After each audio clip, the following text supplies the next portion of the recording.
सुबह तुम्हीं से शाम प्रभु, करते हैं हम शुरू आज का काम प्रभु। सुबह सवेरे लेकर तेरा नाम प्रभु,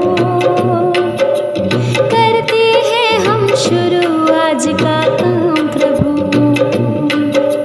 सुबह सवेरे लेकर तेरा नाम प्रभु, करते हैं हम शुरू आज का काम प्रभु, करते हैं हम शुरू आज का काम प्रभु, करते हैं हम शुरू आज का काम प्रभु, करते हैं हम शुरू आज का काम प्रभु। नमस्कार। आज का हमारा सुविचार है, मैं अपने जीवन में बार बार असफल हुआ हूँ और इसीलिए मैं सफल होता हूँ। I have failed over and over again in my life and that is why I succeed. कहने का तात्पर्य यह है कि हमें अपने जीवन में असफल होने पर निराश नहीं होना चाहिए, बल्कि अपनी असफलता के कारण का पता लगाकर उस कार्य को करने में दोबारा से जुट जाना चाहिए, ताकि हम अपनी कमियों को दूर करके सफलता प्राप्त कर सकें। धन्यवाद। सवेरे का नमस्कार। आज का शब्द है बैनर। BANNER, banner. इसका हिंदी अर्थ है ध्वज, पताका या झंडा। आइए इसे कुछ वाक्यों से समझते हैं। We are not carrying anyone's banner. हम किसी का झंडा नहीं उठा रहे हैं। A white banner was hanging out of the window. एक सफेद ध्वज खिड़की से बाहर लटक रहा था। धन्यवाद। शुभ प्रभात। अब समय है आज की पहेली का। आज की पहेली है, सूर्य ने पृथ्वी पर अभी तक क्या नहीं देखा है? सोचो बच्चों। अच्छा, एक बार फिर से सुनो। सूर्य ने पृथ्वी पर अभी तक क्या नहीं देखा है? इसका उत्तर है अंधेरा। बच्चों, सूर्य का अपना प्रकाश बहुत तेज होता है। इसके साथ ही पृथ्वी सूर्य के चारों ओर चक्कर लगाती है। पृथ्वी का जो भाग सूर्य के सामने आता है, वहां सूर्य के प्रकाश के कारण दिन होता है, और शेष भाग जहां सूर्य का प्रकाश नहीं पहुंचता, वहां रात होती है। इसीलिए सूर्य ने पृथ्वी पर कभी अंधेरा नहीं देखा। धन्यवाद। नमस्कार। चलते हैं आज के इतिहास की तरफ। तो आज के इतिहास में है 11 मई 1998 को भारत ने राजस्थान के पोखरण में लगातार 3 परमाणु बमों का परीक्षण किया। परीक्षण का श्रेय गया परमाणु ऊर्जा विभाग के अध्यक्ष आर चिदम्बरम और दूसरे रक्षा अनुसंधान और विकास संस्थान के प्रमुख APJ अब्दुल कलाम और तीसरे के संथानम। वर्ष 2000 में 11 मई के ही दिन भारत की आबादी में 1 अरब का आंकड़ा छू लिया, जब नई दिल्ली में जन्मी एक बच्ची को देश का 1 अरबवां नागरिक करार दिया गया। 11 मई 2020 को एक बच्ची आस्था के जन्म के साथ 1 अरब के निशान तक पहुंच गई थी। आज के लिए इतना ही। धन्यवाद। हेलो बच्चों, आज का विशेष में आपका स्वागत है। आज का विशेष का विषय है राष्ट्रीय प्रौद्योगिकी दिवस।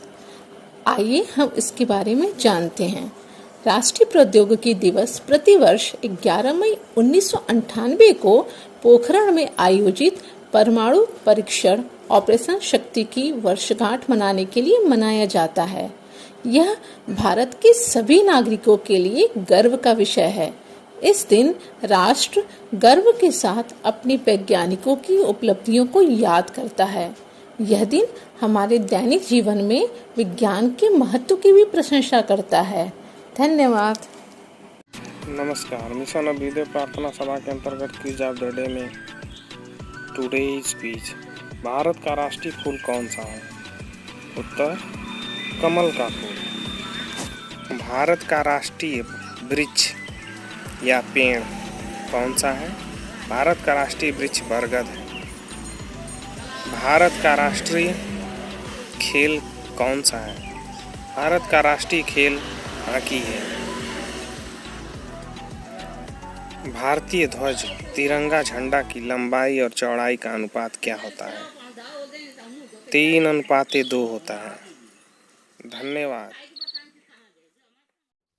गुड मॉर्निंग बच्चों, आज मैं आपके लिए एक प्यारी सी कविता लेकर आई हूँ। उम्मीद है आपको पसंद आएगी।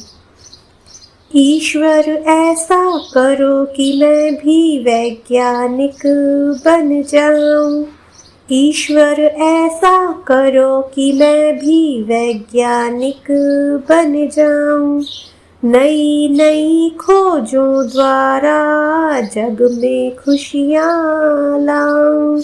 नए नए आविष्कारों से दिशा दिशा चमकाऊं। सकल राष्ट्र को करूं सुविकसित, घर बाहर महकाऊं। करूं मनुष्य जाति की सेवा, सबका आदर पाऊं। ईश्वर ऐसा करो कि मैं भी वैज्ञानिक बन जाऊं। ईश्वर ऐसा करो कि मैं भी वैज्ञानिक बन जाऊं। Thank you. नमस्कार। आज की हमारी कहानी का शीर्षक है असली स्वर्ग। आइए कहानी शुरू करते हैं। गोपाल बहुत आलसी व्यक्ति था। वह हमेशा से ही चाहता था कि उसे एक ऐसा जीवन मिले जिसमें वह दिन भर सोए और जो चीज चाहे उसे बिस्तर में ही मिल जाए। एक दिन उसकी मृत्यु हो गई और वो स्वर्ग पहुंच गया, जो उसकी कल्पना से भी सुंदर था। तभी एक देवदूत उसके पास आया और हीरे जवाहरात जड़े बिस्तर की ओर इशारा करते हुए बोला, आप इस पर आराम करें। आपको जो भी चाहिए होगा बिस्तर पर ही मिल जाएगा। यह सुनकर गोपाल बहुत खुश हुआ। अब वह दिन रात खूब सोता, उसे जो चाहिए होता बिस्तर पर मंगवा लेता। कुछ दिन इसी तरह चलता रहा, लेकिन अब वह उकताने लगा था। उसे न दिन में चैन था न रात में नींद। जैसे ही वह बिस्तर से उठने लगता, दास दासी उसे रोक देते। इस तरह कई महीने बीत गए। गोपाल को आराम की जिंदगी बोझ लगने लगी। स्वर्ग उसे बेचैन करने लगा था। गोपाल ने चिढ़कर कहा, अजीब बात है, मैं इस जिंदगी से परेशान हो चुका हूँ। मैं इस तरह अपना वक्त नहीं गुजार सकता। इससे अच्छा तो आप मुझे नर्क में भेज दिया जाए। बच्चों, असली स्वर्ग वही होता है जहाँ मनुष्य दिन रात मेहनत करके अपने परिवार का पालन पोषण करता है, उसके साथ आनंद के पल बिताता है और जो सुख सुविधाएं मिलती है उन्हीं में खुश रहता है। धन्यवाद। नमस्कार। आज मोटिवेट और सेल्फ का विषय है आपके बहाने झूठे हैं। आपके बहाने झूठे हैं, सब के सब झूठ। उन चीजों पर विचार कीजिए जिन्हें आप अब तक अपने आसान रास्तों को तर्क संगत बनाने के लिए खुद से झूठ बोलते और अनुशासन को पीछे छोड़ते आए हैं। Think about them. आपके पास समय नहीं है, झूठ। आपके पास सपोर्ट नहीं है, झूठ। आपके पास साधन नहीं है, झूठ। आपको सही रास्ता नहीं पता, झूठ। आपकी उम्र ज्यादा हो गई है या बहुत कम है, झूठ। बिल्कुल आपकी उम्र बहुत ज्यादा या बहुत कम है, लेकिन ये झूठ है। आप बहुत व्यस्त हैं, सचमुच आप बहुत व्यस्त हैं, झूठ। आप थके हुए हैं, झूठ झूठ झूठ। इसलिए पहचानिए इन्हें कि ये सब मात्र आपके द्वारा रचे हुए, आपके द्वारा गढ़े हुए, आपके द्वारा बनाए हुए झूठ हैं। ये झूठ की लिस्ट आपके जीवन में ऐसे ही बढ़ती जाती है और बढ़ती जाती है तब तक जब तक आप इसे खुद नहीं रोकते। और आप कैसे इस झूठ को रोक सकते हैं? आप इसे रोक सकते हैं सच से।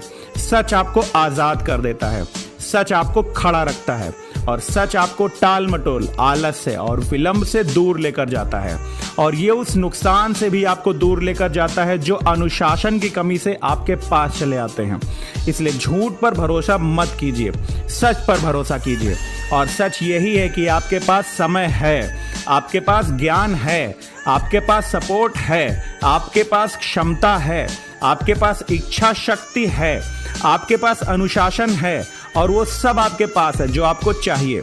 इसलिए अपने झूठ को पहचानिए और उसे जलाकर राख कर दीजिए और सच की सुनिए, सच को जीना शुरू कीजिए।